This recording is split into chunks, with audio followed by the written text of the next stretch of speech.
They bullied my daughter for her shoes, mocking her, tearing her down, making her believe she was less than everyone else.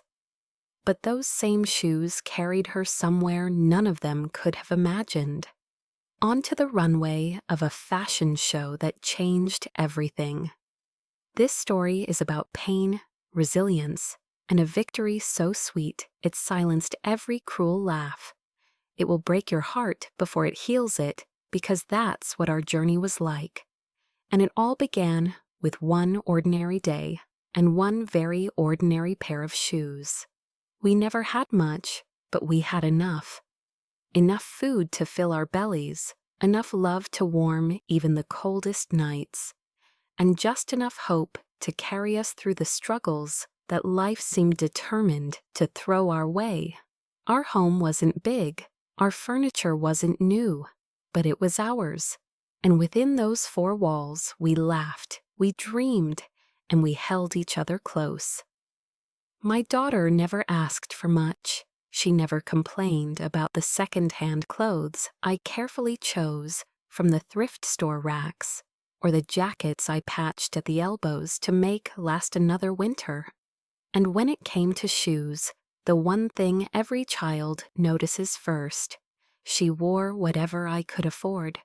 Shoes with scuffs, shoes with soles that thinned too quickly, shoes that had walked too many miles already before they ever touched her feet. But here's the thing about my little girl. She was a dreamer. She had a light inside her that no worn-out pair of sneakers could dim. I'd catch her sitting by the window, the evening sun brushing her face as she sketched pictures in her notebook shoes, dresses, handbags designs far more beautiful than anything I'd ever seen in a store. She'd hum to herself as she drew, lost in a world of her own making, a world much kinder, much brighter than the one waiting for her outside our front door. And to me, those shoes on her feet were just that, shoes. They were sturdy enough to survive a school year. They were affordable enough that the rent could still be paid, the lights could stay on, and dinner could be put on the table. They were practical. They were enough. At least, that's what I thought. To her, they were fine too, until other people decided they weren't. At first, I didn't notice. Kids change, sometimes they get quieter, sometimes they act differently, and as a parent, you try to brush it off.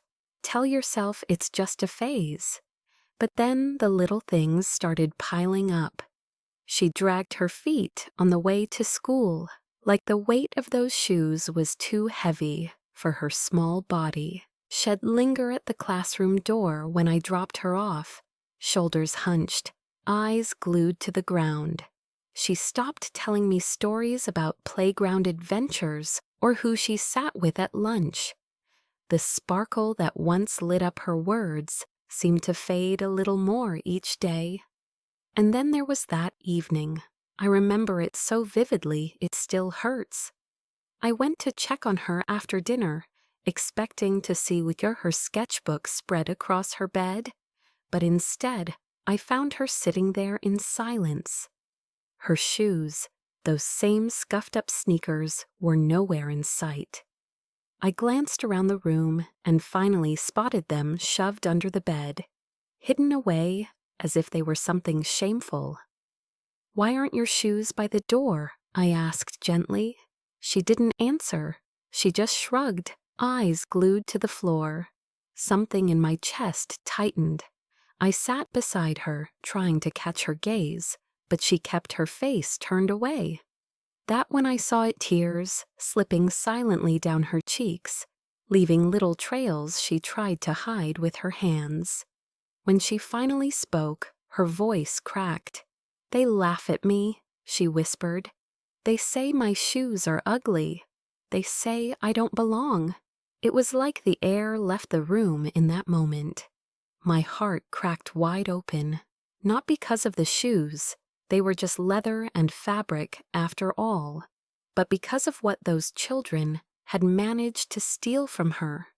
her joy, her confidence, her belief that she was good enough exactly as she was. I wanted to tell her they were wrong, that no logo, no fancy pair of sneakers could measure her worth. I wanted to say that she was priceless, more radiant than any designer label could ever make her. And I did say those things, but when you're 10 years old, when the world feels cruel, and you're the one standing alone in the middle of a circle of laughter, words don't always sink in. So I just held her. I wrapped her in my arms and hugged her as tightly as I could, silently promising myself that somehow, some way, I would protect her from the ugliness of this world. But deep down, I knew the truth. This was only the beginning. The whispers had already cut her, but soon, the cruelty was going to get louder. Because the very next day at school, their laughter wasn't whispers anymore. It was loud enough for the whole world to hear. The morning after her quiet confession, I felt different, heavier. It was as if her words had settled deep inside me and refused to let go. They say my shoes are ugly. They say I don't belong. Those whispers replayed in my head as we got ready for school. She moved more slowly than usual that morning, almost like every action was weighed down. She tugged her sweater sleeves over her hands, pulled her backpack straps too tight, and stood by the door staring at those shoes like they were enemies instead of protection. "Come on, sweetheart," I said softly. "We'll be late." She slipped them on with a sigh, as if even touching them hurt. And then we started walking. Normally that walk to school was full of life.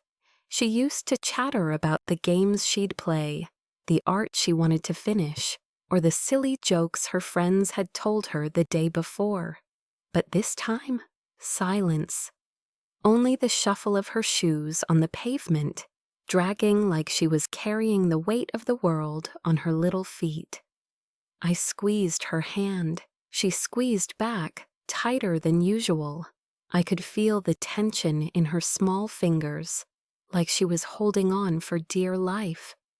Her eyes never left the ground, not once, not even when we passed the neighbor's friendly wave, or the sound of children already laughing on the playground. At the school gate, I bent down, kissed her forehead, and whispered, "Be brave. You're stronger than you think." She nodded, but her eyes didn't believe me. I watched her tiny figure disappear into that building, swallowed by the crowd of kids rushing inside. And in that moment, something inside me twisted. A voice whispered that today would not be kind. The hours crawled by that day. I tried to distract myself with chores, with work, with anything that could keep my mind from replaying the fear in her eyes. But nothing helped. When the phone finally rang, I knew before I even picked it up. It was the school. The voice on the other end was calm, but there was something in her tone, a weight that made my knees go weak. "There was an incident," she said. "We need you to come in." I don't even remember the drive. All I remember is the pounding of my heart and the way my hands gripped the steering wheel so tightly they ached. When I arrived, I saw her sitting in the principal's office. She looked so small in that big chair, her face hidden behind her hands. Her shoulders shook with sobs she was too exhausted to hide. I rushed to her side. "Baby, what happened?" She buried herself in me, her voice trembling as she tried to explain. The words came out in fragments, choked by tears. At recess, a group of kids had surrounded her. They pointed at her shoes, laughing loudly, not just whispering like before. They made a show of it, calling her names that cut deep into her little heart. Rag shoes, trash girl, too poor to belong. One boy shoved her, Another yanked at her laces until one of the shoes slipped halfway off. She tried to run, but they followed, chanting in unison, like it was some cruel game they had invented just for her. The worst part, other kids watched. Some joined in. Some just stood there, silent, their eyes filled with something worse than cruelty, indifference. Nobody helped her. Nobody told them to stop. By the time a teacher noticed, she was curled near the edge of the playground, her knees pulled to her chest, tears streaming down her face, as she begged them to leave her alone. Hearing it broke something inside me. When she lifted her head and saw me, her eyes were swollen, her cheeks streaked with tears, her whole body trembling. She ran into my arms and clung to me as if I were her last lifeline. "Don't make me go back," she whispered again and again, her words desperate, panicked. "Please don't make me go back." I held her as tightly as I could, fighting back my own tears. I wanted to roar at the world, to storm into that playground and demand answers, to gather every child who had hurt her and ask them why. Why her? Why my little girl? But I couldn't. All I could do in that moment was rock her in my arms and whisper, "You're safe now. I've got you. No one is going to hurt you anymore." Still, the truth sat heavy in my chest. I couldn't protect her forever. I couldn't stand guard at the school doors every morning. I couldn't shield her from the ugliness that children and sometimes adults can unleash. And deep down, I knew this was only the beginning. The whispers had turned into laughter, and the laughter had already turned into cruelty. If something didn't change, it would only get worse, much worse, because what happened that day wasn't just another round of teasing. It was the breaking point, the moment my daughter began to believe that maybe disappearing was easier than being seen. After weeks of holding her together, I began to notice the cracks spreading wider and deeper.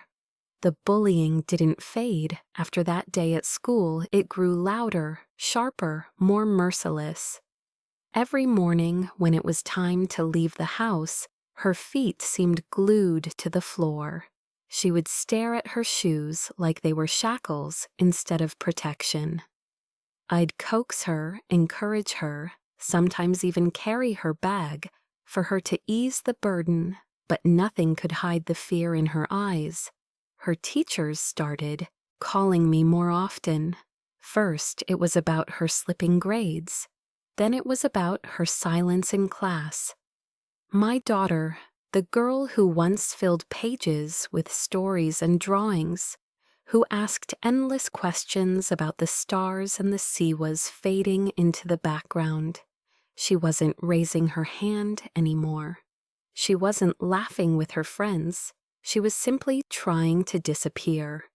At night, I'd peek into her room and see her curled up on her bed, the light from her lamp spilling across the pages of homework she hadn't finished. Sometimes her shoes weren't even in sight. She'd shove them under her bed or kick them into the corner, as though if she couldn't see them, maybe the pain would vanish too. I'd sit beside her, smoothing her hair, whispering, "It'll get better, sweetheart, I promise." But promises are fragile things when you can't make the world kinder. The worst part was the choice gnawing at me inside. Should I scrape together the little money we had and buy her new shoes, even if it meant skipping bills and falling behind on rent? Or should I try to teach her that what she wore didn't define her, that strength wasn't about brand names or shiny sneakers? I told myself resilience was the better lesson, but when I saw her walk into school with her head bowed low, I hated myself for not doing more. One night, I found her sitting in the dark, her knees pulled up to her chest. I sat on the edge of her bed and reached for her hand. She didn't resist, but her fingers felt cold. Finally, in a voice so small it barely reached me, she whispered, "I don't need new shoes, I just need to disappear." Those words shattered me. They weren't about shoes anymore. They were about her spirit, her will to face the world. No child should ever feel that the only escape from pain is to vanish. I pulled her into my arms, my tears soaking her hair, as I rocked her like I had when she was little. I wanted to scream at every child who had hurt her, at every parent who hadn't taught their own children kindness, at every system that looked the other way. That night, I stayed awake long after she had fallen asleep, staring at the ceiling, wondering how I had failed her. I thought I was protecting her, but she was slipping through my fingers, and I didn't know how to stop it. But what I didn't know then was that buried beneath her pain, there was something powerful waiting to be discovered. Something that would not only pull her back from the edge, but carry her further than either of us could imagine. Because in the Ein's darkest moment of all, I stumbled upon her secret. That night, after she whispered the words that shattered me, "I just need to disappear," I barely slept. I lay in bed staring at the ceiling, listening to the creaks of the house and the hum of the refrigerator, my mind spinning in circles. I kept hearing her voice, so small, so broken, and I kept asking myself the same question over and over. How do I protect her from a world that's already teaching her she's not enough? The next evening, I went to check on her after she'd gone to bed. Sometimes I'd just stand in her doorway, watching her chest rise and fall, needing to see that she was still here with me. That night, her lamp was still glowing. She had fallen asleep at her desk, her head resting on one arm. Papers were scattered everywhere, some hanging off the edge, some crumpled where she must have pressed too hard with her pencil. At first, I thought they were homework sheets she hadn't finished. But when I stepped closer, I froze. These weren't math problems or spelling tests. These were drawings, dozens of them. Shoes, dresses, skirts, entire outfits sketched, with more detail and imagination than I thought a 10-year-old could capture. I held one page in my hand, and I swear it felt like holding a secret doorway into her soul. One pair of shoes had wings at the heels, as if they could fly. Another had tiny stars dotted along the sides, sparkling in a way that made me believe I could actually see them twinkle. There were high boots laced all the way to the top, shoes that looked delicate enough for a princess, yet strong enough for a warrior. These weren't doodles, these were visions. I sank onto the edge of her bed, staring at page after page. My chest tightened with pride and sorrow all at once. Pride because here was my daughter, creating worlds out of nothing but a pencil. Sorrow because she had kept this hidden, convinced no one would care. She stirred in her sleep then, and my heart leapt. Her eyes fluttered open, confused at first, then panicked when she saw me holding one of her papers. She shot upright, snatched the drawings from my hands, and clutched them to her chest, as if they were something shameful. "I'm sorry," she whispered, her voice trembling. "They're nothing, just silly drawings. Nobody will ever care about them." I shook my head, so full of emotion I could barely find the words. "Baby, these aren't silly. They're beautiful. You made these?" She gave the smallest nod, doubt clouding her face. "Yes, but what's the point? Who cares if I can draw? Nobody wants to see them. They only care about my shoes. They only care about laughing at me." Her words cut deep. But this time I refused to let them take root. I leaned forward, brushed her hair back from her forehead, and held her face gently in my hands. "Listen to me," I said firmly. "They laughed at your shoes because they couldn't see past them. But you were born to create them. You don't just wear shoes, sweetheart. You imagine them. You see beauty where others see scraps. That's not nothing. That's a gift." Her lip trembled. Tears welled in her eyes, but they weren't only from sadness. There was something else hidden there, fragile but alive. Hope. It flickered like a candle in the dark, weak but refusing to go out. I pulled her into my arms, and for the first time in weeks, she didn't resist.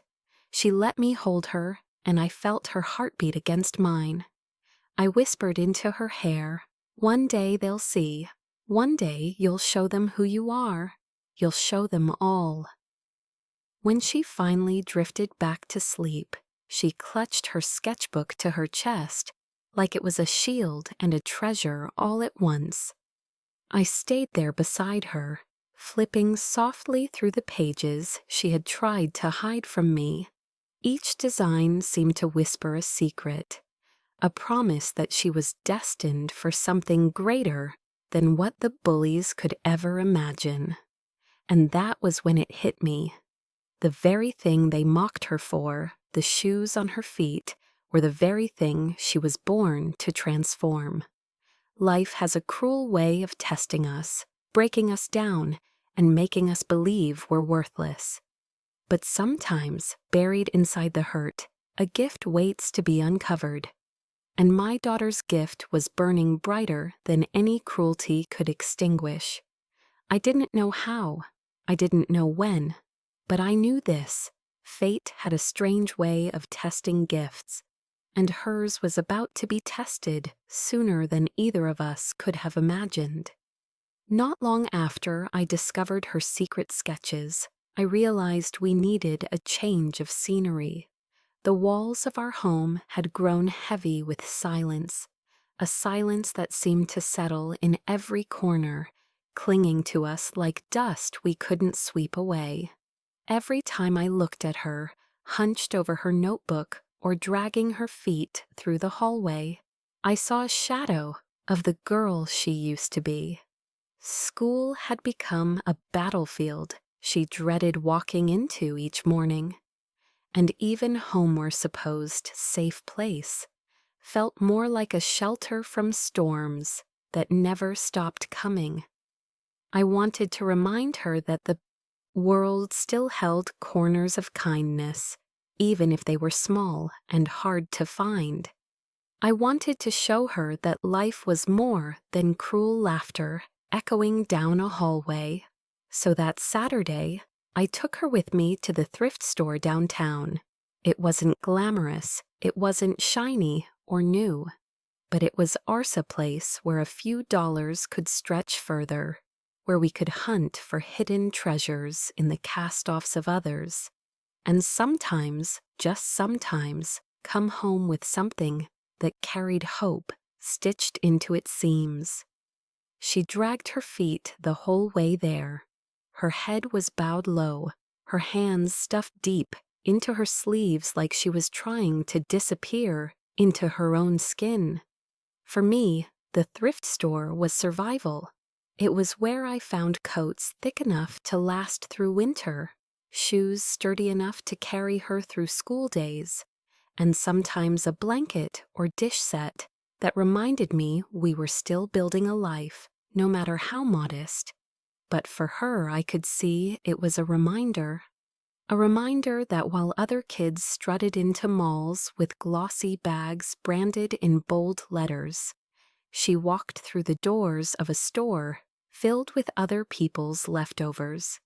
She didn't say it out loud, but I felt it in the way she avoided every gaze, in the way her shoulders curled as if to protect her from being seen. The bell above the door jingled when we stepped inside, a sharp chime that cut through the musty air. The smell was familiar, old fabric mixed with mothballs, touched with the faint sweetness of lavender sachets, tucked into forgotten corners. The racks groaned under the weight of clothes of every style and decadesome too dated to ever see the light of day again, some surprisingly modern, some worn to near threads. Shoes were lined up along the wall in mismatched rows, each pair with its own story of steps taken, streets crossed, and lives lived before being left behind. Normally, I would dive straight into the hunt, scanning for winter coats with working zippers or jeans without holes, calculating silently how much I could stretch from the bills in my pocket. But this time I found myself watching her instead. She moved slowly, cautiously, until her eyes caught something at the back of the store. She drifted toward the corner where stacks of old sewing patterns, tattered magazines, and fabric scraps sat forgotten on a shelf. I saw her fingers hover before they landed, brushing the edges of glossy fashion catalogs, their covers faded with time, but still carrying flashes of color. Dresses with swirling skirts, handbags posed under bright lights, shoes perched delicately on models who looked untouchable. She picked one up and began flipping through it, her eyes darting across every page with an intensity I hadn't seen in weeks. Her lips parted just slightly, as though she were holding her breath. In that moment, she didn't look like the girl weighed down by the cruelty of her classmates.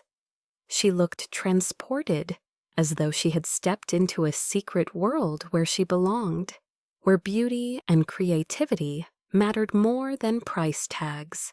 I stayed still, afraid to break the fragile spell. That's when I noticed the older woman folding clothes nearby. She was small, her silver hair tied neatly in a bun, glasses sliding down the bridge of her nose every few minutes as she bent over her work. Her movements were unhurried, gentle, as though every piece of fabric deserved care. She noticed my daughter clutching that catalog to her chest, as if it were treasure. A smile spread across her face. "You like fashion, do you?" she asked, her voice warm and steady. My daughter froze. Her grip on the catalog tightened, her cheeks flushing a pink so deep it reached the tips of her ears. For a moment, I thought she'd run, bury herself behind me, like she had so many times before. But instead, after a pause, she whispered, so softly I almost missed it, "I draw shoes sometimes." The woman's eyes lit up with surprise, then joy. "Shoes? Well now, that's special." She tilted her head, peering at my daughter with genuine curiosity, not the false kind adults sometimes put on when talking to children. "Do you have your drawings with you?" I held my breath. I expected her to shake her head, to shut down, to guard that part of herself like she always did. But to my amazement, she hesitated only briefly before reaching into her pocket. She pulled out a small folded piece of paper, worn and softened from being opened and refolded countless times. I knew that paper. She always carried it, even when she pretended not to care. It was one of her favorites, a design she had worked and reworked until she had it just right. She handed it over slowly, almost trembling, like she was handing away a piece of her heart. The woman unfolded it with care, her eyes scanning the pencil lines and shading. I studied her face anxiously, desperate for a reaction.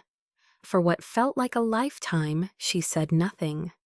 Then, slowly, she looked up, her eyes bright, and asked, "You did this?" My daughter nodded, barely audible. "Yes, these are incredible," the woman said firmly, without hesitation.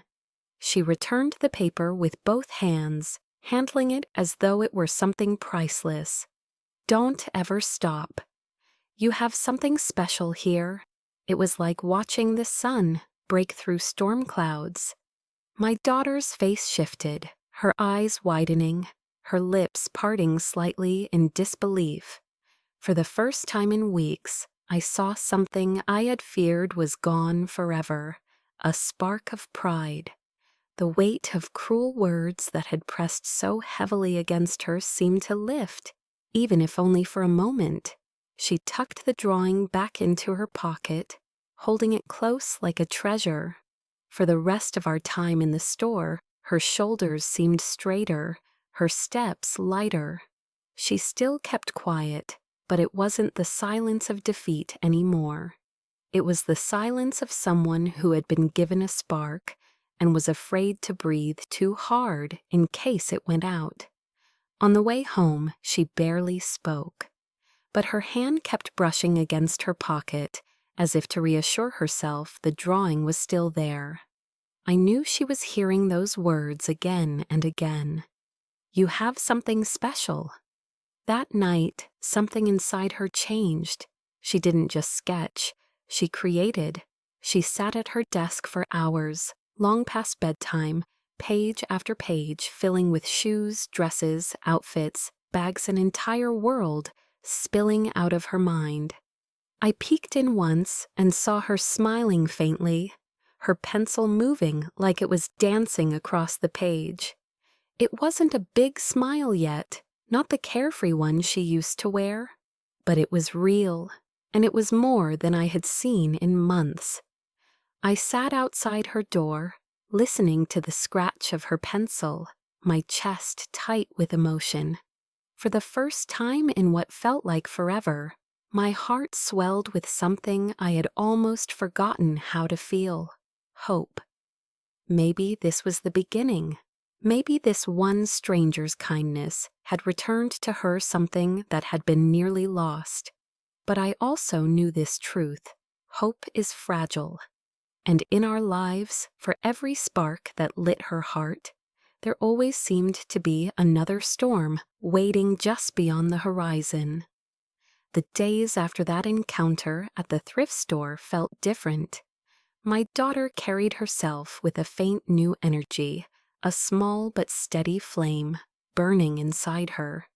It wasn't bold yet, not bright enough to chase away all the shadows, but it was there. I saw it each night as she hunched over her desk, her pencil scratching across paper, like a song only she could hear. Page after page filled with design sandals, with ribbons that curled like vines, sneakers with colors bold enough to demand attention, boots that looked like they could carry someone through fire and storms. One evening, she asked me if we had any fabric scraps. Her voice was hesitant, almost like she didn't believe she had the right to ask. I rummaged through the closets, pulling out old shirts too stained to wear and dresses too torn to mend. Her eyes lit up when I handed them over. She cut carefully, shaping pieces into straps, patches, tiny embellishments she glued onto her old shoes. Bit by bit, she transformed them. The scuffed sneakers that once embarrassed her were now covered with colorful patterns, glittery patches, and hand-drawn designs. She wore them around the house, twirling shyly in the kitchen as if waiting for my approval. "They're beautiful," I told her honestly, and they were. They weren't polished or perfect, but they carried something no store-bought shoes ever could: her imagination, her fingerprints, her heart. The first time she wore them to school, I held my breath. She walked slower than usual, her steps careful, her chin tucked to her chest. I prayed the other kids would notice the creativity, the effort, the spark, but kids don't always see what's in front of them. Sometimes they only see what they want to. That afternoon, she came home with her shoes stuffed deep in her backpack. She didn't even look at me when she dropped it on the floor and stormed into her room. When I followed, I found her lying face down on the bed, her shoulders shaking. "They laughed at me again," she said, her voice muffled by the pillow. "They said I was trying to make fake shoes. They said they looked like trash. They said, empathetic, for thinking I could make something better." I sat down beside her, my own chest burning with anger. I wanted to tell her those kids didn't matter, that their words were born from jealousy and ignorance, but she wouldn't hear it. In her mind, their laughter echoed louder than anything I could say. She turned her face toward me, her eyes red and puffy. "Why do they hate me so much? Why can't I just be normal?" I didn't have an answer, and that silence hurt more than anything. Yet amid the cruelty, something unexpected happened. Her teacher noticed. She had seen my daughter working quietly at her desk during recess, sketching shoes in her notebook. Instead of mocking her, she leaned in and asked questions, studying the little drawings with genuine interest. Later, when I went to pick her up, the teacher pulled me aside. "She has talent," she said with conviction. "Not just a hobby, a real gift. We should encourage it." At first, I thought it was just a kind comment meant to soften the sting of another hard day. But then, a week later, an envelope arrived addressed to us. Inside was a letter inviting my daughter to participate in a local youth fashion show. At first, I thought it was a mistake. Surely they had the wrong child. Surely this was meant for someone else's daughter. The one with confidence, with brand new clothes, with parents who could afford designer fabric and shiny shoes. But no, her teacher had submitted her name, her sketches, and they had chosen her. I stared at the letter, my hands trembling. This wasn't just recognition. This was an opportunity. A door cracked open by fate itself. I rushed into her room, waving the letter like it was a golden ticket. She took it with shaking hands, reading each word carefully, her lips parting in shock. Her eyes darted up to mine, wide with fear. "They can't be serious," she whispered. "Me? In a fashion show? No, they'll laugh at me again. They'll laugh even harder. I can't do it." I grabbed her shoulders, forcing her to meet my eyes. "Sweetheart, let them laugh. One day they'll clap. And when they do, it will be because you were brave enough to stand in the light." She bit her lip, torn between doubt and the fragile spark still flickering inside her. That night, she sat with the letter on her desk, staring at it as though it were both a dream and a nightmare. And I knew, deep in my chest, that this moment, this invitation was destiny knocking on her door. The letter from the youth fashion show stayed on her desk like an unspoken ghost. Days turned into a week, and still it sat there untouched, unopened again, after that first trembling glance. She wouldn't talk about it, wouldn't even acknowledge it when I asked. Every time I walked past her room, my eyes went to that folded paper, waiting, daring her to believe it was real. To me, it looked like a doorway, but to her, it must have looked like a wall too tall to climb. She carried on with her routine, school, home, silence, as though nothing had changed, but I could see the storm inside her. She lingered longer in front of the mirror, staring at her reflection like she was searching for someone she couldn't find. She sketched more than ever, but sometimes she ripped the pages out of her notebook in frustration, tearing her ideas to shreds before I could even glimpse them. At night, I would hear her bed creak as she tossed and turned, sleep refusing to come. One evening, I set the letter on the kitchen table between us. The lamp above cast a soft glow on the paper, making it the only thing in the room we could focus on. She stared at her plate, picking at her food, doing everything she could not to look at it. "You know," I began softly, "not every child gets an invitation like this." Her eyes flicked to the envelope, then away, as though even looking at it burned. Her lips trembled. "It was a mistake," she whispered. "They'll laugh at me. They'll laugh louder than ever. I'll walk out there and everyone will see I don't belong." The ache in my chest was unbearable. I wanted to reach across the table and wipe every fear from her heart, but I knew I couldn't. This wasn't something I could fix for her.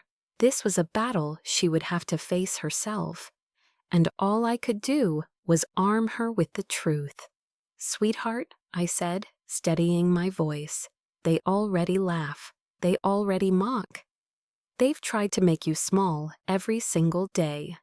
But this letter, this chance, it's not about them. It's about you. And sometimes the only way to silence the laughter is to stand taller than it." Her chin wavered. She finally looked up at me, her eyes glassy with tears. "But what if I trip? What if I mess up? What if they see me, and all they see is still the girl with ugly shoes?" I reached for her hand, holding it in both of mine. Her fingers were ice cold. "Then let them see. Let them see. The girl they thought was weak, standing in the light anyway. Let them see the girl they underestimated, daring to do something they could never dream of. You don't owe them perfection. You don't even owe them success. You owe yourself the chance to try." For a long moment, she was silent. The air between us felt heavy, thick with her doubts and my desperate hope. Then she pulled her hand back and whispered, "I can't. I can't." She pushed away from the table, running to her room and slamming the door shut. That night, I sat outside her door for hours, listening to the muffled sound of her crying. Every fiber of me wanted to break the door open, to hold her and tell her she never had to do this, that I would protect her from the world forever. But I stayed where I was, because I knew protection wasn't enough anymore. She needed to learn how to stand, even in the face of cruelty. Sometime after midnight, when the house was quiet, her small voice floated through the door. "Do you really think they'll ever clap?" My heart cracked all over again, but I answered with all the certainty I had. "One day," I whispered back, "one day they'll clap so loud it will drown out every cruel word you've ever heard." The next morning, she didn't mention the letter, but she carried it into the kitchen. Her hands shook as she unfolded it, her eyes darting across the words once more. She didn't say yes, she didn't smile, but she didn't throw it away either. She placed it carefully under a magnet on the fridge, where we could both see it every single day. In the days that followed, something shifted. She didn't announce a decision, but her sketchbook began to fill faster than ever. She stopped ripping out the pages. She stayed up late at her desk, pencil flying, erasing, and redrawing. Her concentration so fierce, I sometimes had to remind her to eat. She still doubted herself. I could see it in the way her shoulders hunched, in the way she hesitated before showing me her work. But alongside the doubt, there was something else, possibility. I realized then that the letter had already changed her. It didn't matter if she said yes immediately, or if it took her weeks to build the courage. The invitation had cracked a door open in her heart. All she had to do now was decide whether to walk through it. And I knew deep down that when she finally did, nothing would ever be the same again. Once the invitation was pinned to the fridge, it stopped being just a letter. It became a presence in our home, silent, unblinking waiting. Every morning as I poured my coffee, there it was. Every time she reached for milk or juice, there it was. Neither of us said much about it, but I could see how heavily it weighed on her. Sometimes she avoided looking at it altogether. Other times she stood there frozen, her eyes fixed on it as if she was daring herself to believe it was real. The change came slowly, but I noticed she grew restless at night, tossing and turning in her bed, until finally she gave up on sleep altogether. Her bedroom light stayed on long past midnight. I'd hear the soft scrape of her chair against the floor, the scratch of pencil against paper, the snip of scissors, the hiss of glue. I'd go to check on her, and there she was, hunched over her little desk, with her sketchbook wide open and scraps of fabric spilling across the floor. Her hair fell into her face, her tiny hands smudged with pencil dust and glue stains, but her eyes though tired burned with a fire I hadn't seen before I started helping in my own way. Every trip to the thrift store became a treasure hunt. I dug through bins of old belts, looking for sturdy buckles she could reuse. I gathered broken pieces of jewelry, imagining how she might turn them into accents. I bought bags of discarded fabric swatches for a few coins and brought them home, laying them out in front of her like gifts. Her face would light up at first, like a child opening presents on Christmas morning, and then she'd bite her lip, focus hard, and dive straight back into her work. But it was never simple. For every design she completed, there were 3 more she tore apart in frustration. The floor of her room became littered with half-finished projects, glue-stiff scraps, and sketches ripped in two.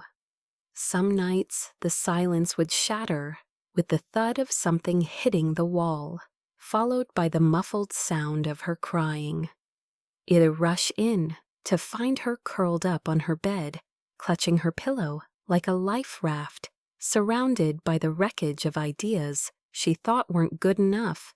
"It's useless," she sobbed once, her voice raw.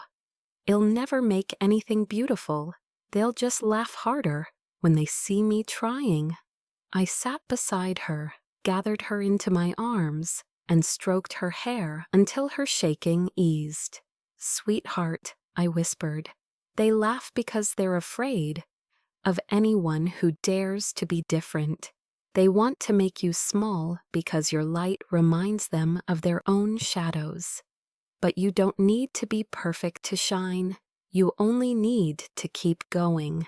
She didn't believe me at first. She shook her head, tears streaming down her cheeks, her lips pressed tight in a line of defeat. But then, the next night, I'd find her at the desk again, sketching with renewed determination. That was the cycle break, rebuild, break, rebuild. And though it broke me to watch her hurt, it also filled me with pride, because each time she came back to her desk, she was proving to herself that she could rise again. The days blurred together, school during the day, exhaustion by afternoon, tears in the evening, sketches deep into the night. Her hands were dotted with tiny cuts from needles and scissors, her fingertips calloused from gripping pencils too tightly. Some mornings she dragged herself to breakfast half asleep, her head heavy in her hands. But even through her fatigue, there was this grit, this stubborn determination I had never seen in her before.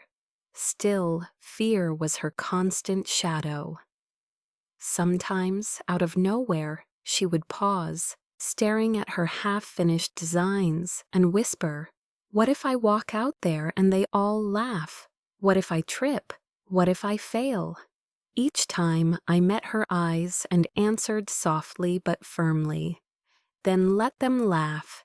because when they do, they'll be laughing at the girl who had the courage to stand where they never could. And courage always outshines cruelty. She never argued after that, though doubt never fully left her. Instead, she turned back to her work, her pencil scratching furiously across the page, her scissors slicing fabric with sharp determination. And I realized this wasn't about shoes anymore. This was about her reclaiming her dignity, her confidence, her voice. Every stitch was a fight. Every cut was defiance. Every design was a step toward becoming someone the bullies could never touch. The house grew quieter in those weeks, as if we were both holding our breath. I tiptoed around her late-night projects, leaving snacks by her door, making tea she'd forget to drink, whispering prayers in the dark. I knew she was exhausted. I knew her hands trembled, her body begged for rest, but she wouldn't stop. She couldn't stop. This was more than preparation, it was survival. And then came the moment that shook me most. One night, just as I thought she had finally fallen asleep, I heard her voice through the silence. "Do you think I can really do it?" she whispered into the dark.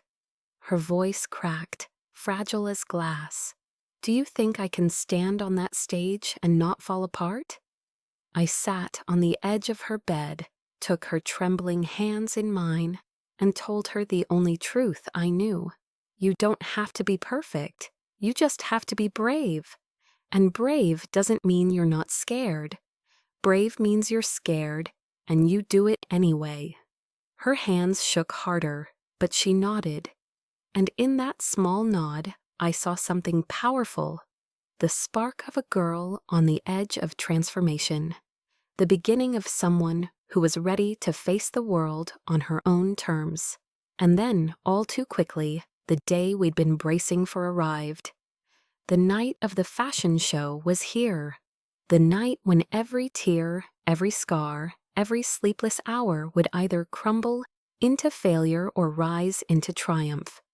The night of the fashion show felt like stepping into another universe. All day I had been forcing myself to act calm, to smile at her, to speak gently, but inside I was shaking.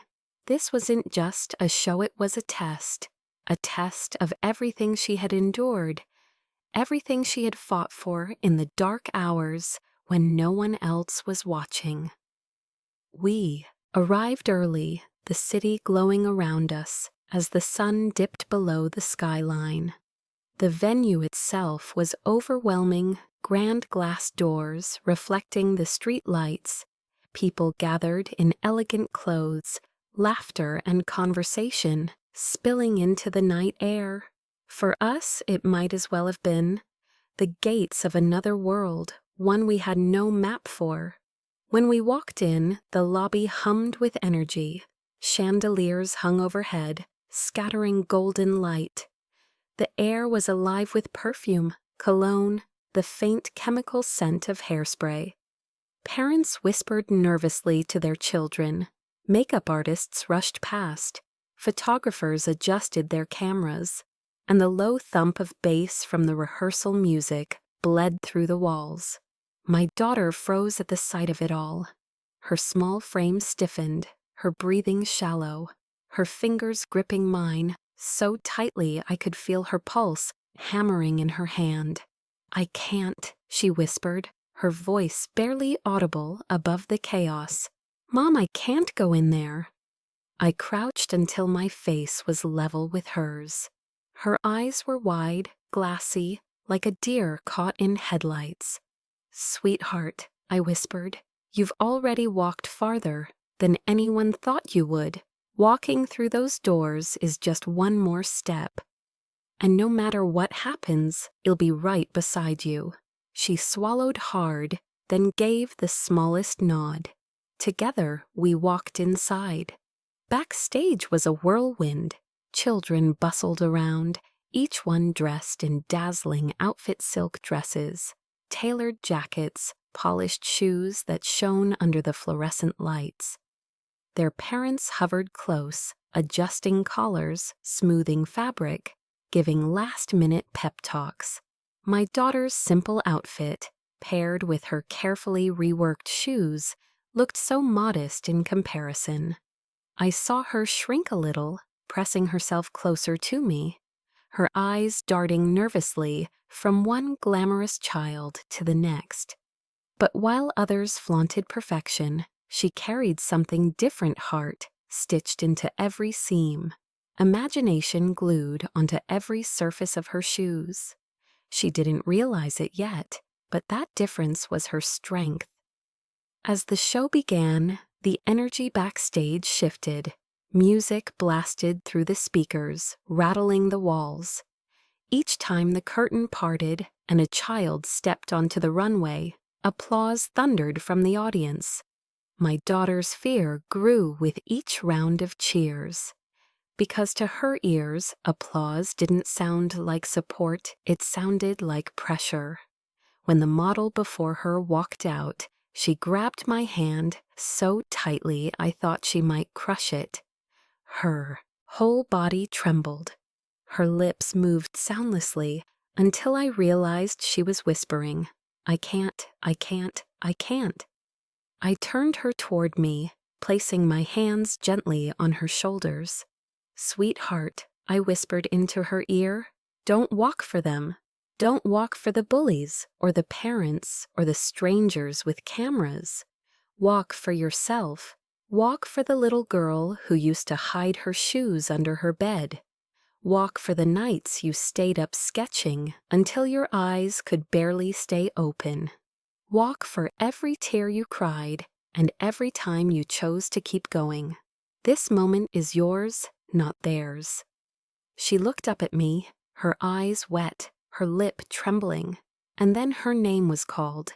The curtain shifted, the stagehand beckoned. For a heartbeat, the world stopped. She looked at me one last time, her face filled with terror and longing. I nodded, squeezing her shoulders. "Go," I whispered. "You're ready." She took one step, then another, and suddenly she was gone, swallowed by the blinding light of the runway. The room beyond was vast, filled with rows of strangers. Bright white spotlights flooded the stage, so hot and intense that I could see sweat glistening on her forehead.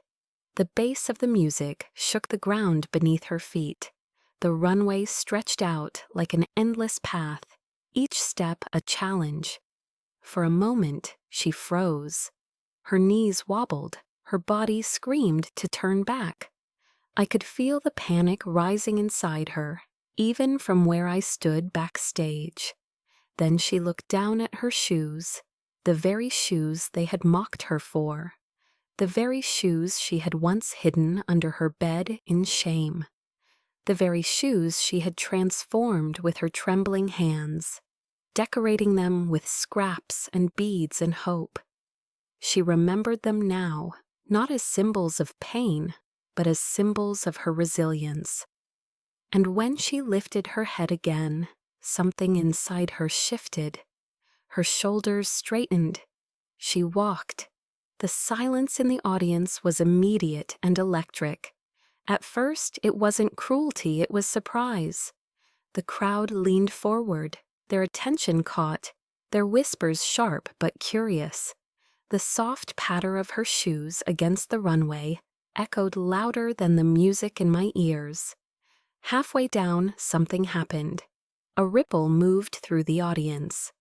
People began pulling out their phones. Cameras clicked, heads tilted, murmurs rose. Not the biting kind she was used to, but words of awe, of interest. The children who had snickered at her backstage fell silent, watching. When she reached the end of the runway, she paused. Her tiny chest rose and fell, her hands trembling at her sides. And then, for the first time in months, she smiled. It was small, fragile, but it was real. She turned, pivoted gracefully, and began her walk back. The applause started as a low rumble, then built into a wave that filled the room. It wasn't polite, obligatory clapping.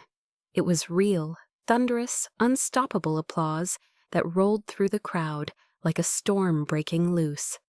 I felt my vision blur with tears. My chest ached with pride, so fierce it almost hurt. She walked back down the runway stronger, her chin higher, her steps surer. By the time she reached the curtain, she wasn't the trembling girl who had whispered, "I can't." She was someone else entirely, someone who had faced the weight of the world and proved she could carry it. Backstage, she stumbled into my arms, her body trembling, but this time it wasn't from fear. It was from release, from joy, from disbelief. "They clapped," she whispered, her voice breaking. "Mom, they clapped for me." I held her tight, my own tears spilling freely, soaking her hair. "I told you, sweetheart," I whispered back. One day they would. And as I looked down at those shoes, the very shoes that had once made her a target, the very shoes that had once made her want to disappear, I realized something undeniable. The bullies had written their own downfall, because those shoes, the ones they had mocked, had carried her straight into glory. When the applause finally faded and the show continued, with the next lineup of young designers, I thought the highlight had already passed. But I was wrong. The real turning point of the night came not on the runway, but afterward when the crowd spilled into the lobby. Voices buzzing with excitement, cameras flashing, parents embracing their children with pride. We hung back at first, letting the crowd surge forward.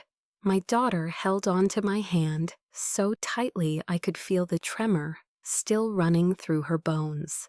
Her eyes darted around the room, wide with disbelief, her lips parting as though she still couldn't take in what had happened.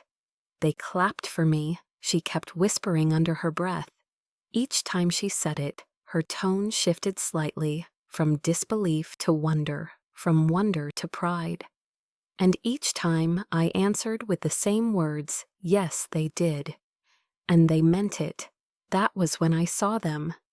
The group of kids who had haunted her life for months, the same ones who had laughed at her old shoes, cornered her in hallways, made her dread every school, morning.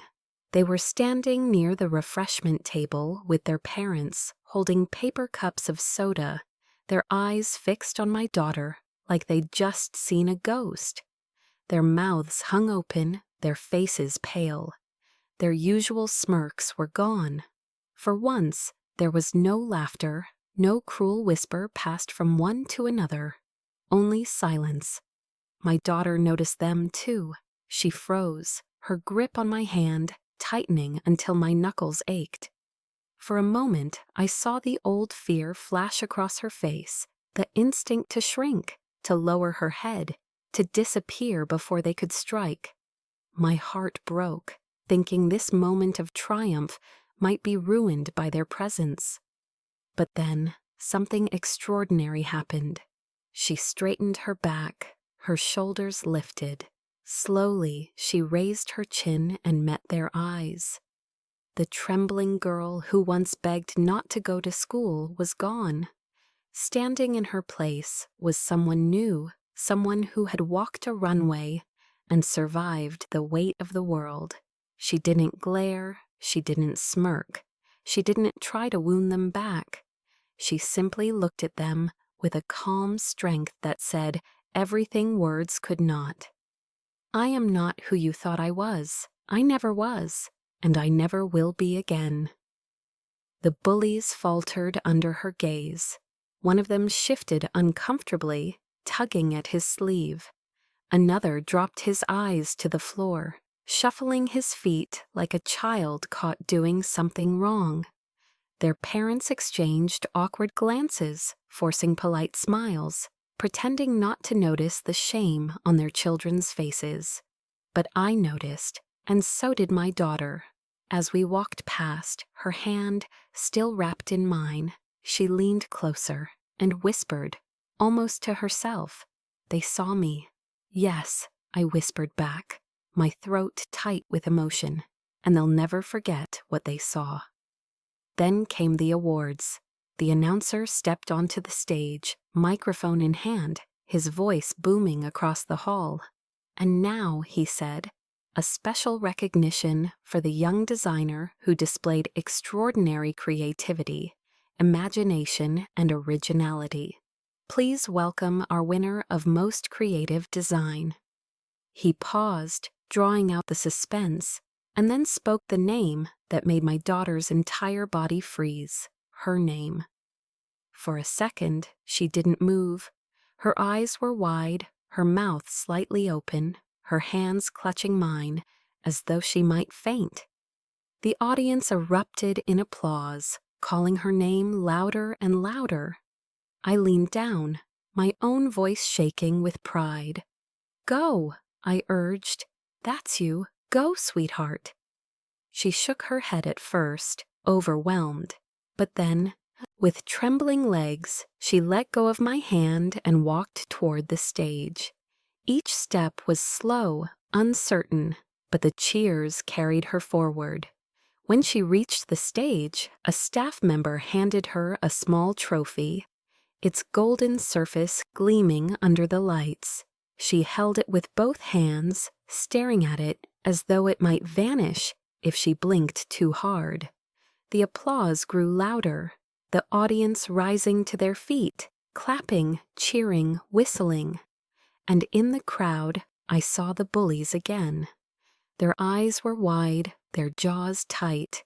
They clapped too, but their hands moved stiffly, mechanically, as though they were forced to join in. They couldn't ignore her anymore. They couldn't laugh her away. She had risen higher than they could ever reach.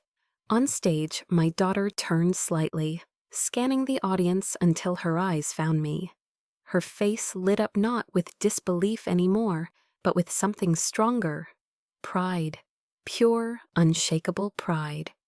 She smiled, a smile I hadn't seen in so long, and held the trophy up high for all to see. In that moment, I felt tears pour down my face, unstoppable. My daughter, the girl who had once whispered that she wanted to disappear, was standing under bright lights, holding a trophy, bathed in applause. The very children who had tried to break her spirit were now powerless to do anything but watch her shine. The tables had turned. The laughter that once haunted her had been drowned out by thunderous clapping, and the same shoes that made her a target had now carried her straight into her destiny. The days and weeks after the fashion show felt like living in a different world. It was as though the air around us had changed, lighter, warmer, easier to breathe. For so long, the heaviness of bullying had hung over our heads, weighing down every moment, every word, every step she took. Now, when she walked through the house, it wasn't with her head bowed and her feet dragging. She walked with a new rhythm, a quiet confidence that was impossible to miss. At school, the change was immediate and undeniable. Teachers who had once called to express concern were now stopping her in the hallway with smiles and congratulations. They told her how proud they were, how talented she was, how her courage inspired them. Other students noticed too. The whispers in the hallways were no longer about her shoes, no longer the cruel giggles that once haunted her. Instead, they were about the girl who had walked the runway, the girl whose name had been announced on stage, the girl who had won an award for creativity. Even the bullies couldn't pretend anymore. They saw her. They couldn't unsee her. Their smirks had disappeared, replaced by awkward silence. Some avoided her altogether, their shoulders stiff whenever she passed. Others stared from a distance, their faces a strange mix of confusion, envy, and shame. The same children who had once laughed so easily now had no power, and my daughter knew it. For the first time, she walked through those school hallways without shrinking into herself. She wasn't invisible anymore, and she didn't want to be. At home, her world expanded with every passing day. The sketchbook that had once been hidden under her bed was no longer a secret. It lived proudly on her desk, bursting with new designs. She filled page after page with shoes and outfits, her imagination spilling out faster than her hands could keep up. When she ran out of space, she taped extra sheets together, creating long scrolls of color and pattern that stretched across the floor. I would step over them carefully, afraid to disturb the brilliance she poured onto paper. And her shoes, the ones she had reworked herself, were no longer hidden away in shame. She wore them with pride, scuffs and all. To strangers, they might have looked imperfect, patched together with bits of fabric and glitter, but to her they were proof. Proof that she could take something broken and transform it into something beautiful. Proof that what once made her cry could also make her shine. The change in her was breathtaking. She laughed again, not the cautious, fleeting laugh of someone waiting to be mocked, but the full, free laugh of a child who had rediscovered joy. Her voice grew stronger, too. She started speaking up in class, answering questions with a confidence that made her teachers beam. At home, she told me her dreams without hesitation. She no longer whispered her hopes as if afraid the world would steal them away. She declared them boldly, her eyes glowing with certainty. One afternoon, I found her at the kitchen table, surrounded by scraps of fabric, bits of ribbon, colored pencils, and glue. She looked up at me, her face smudged with pencil dust, her hair falling into her eyes, and she said, "One day I'm going to have my own line, my own brand. People will wear my shoes all over the world."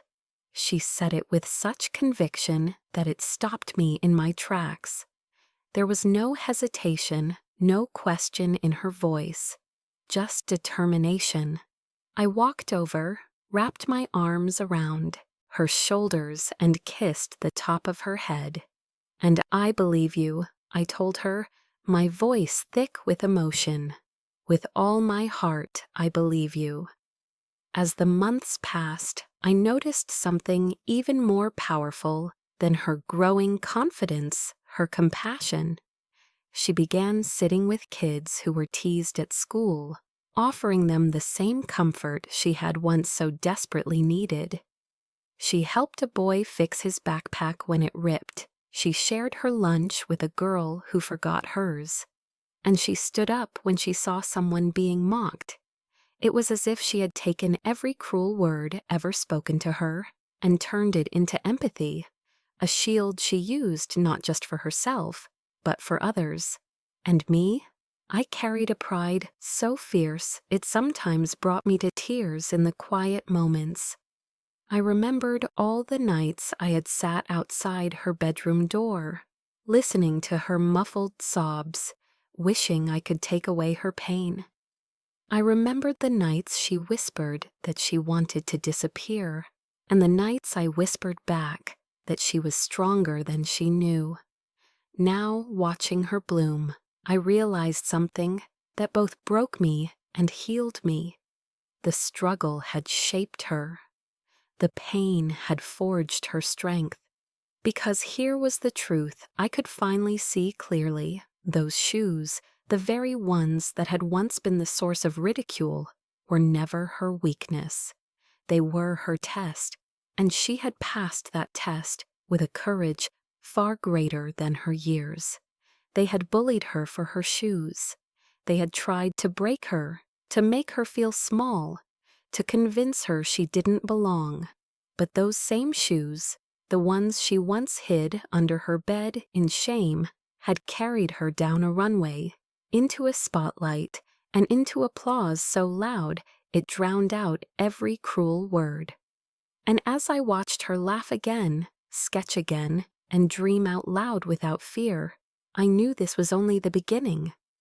The runway was not the end of her story, it was the first step.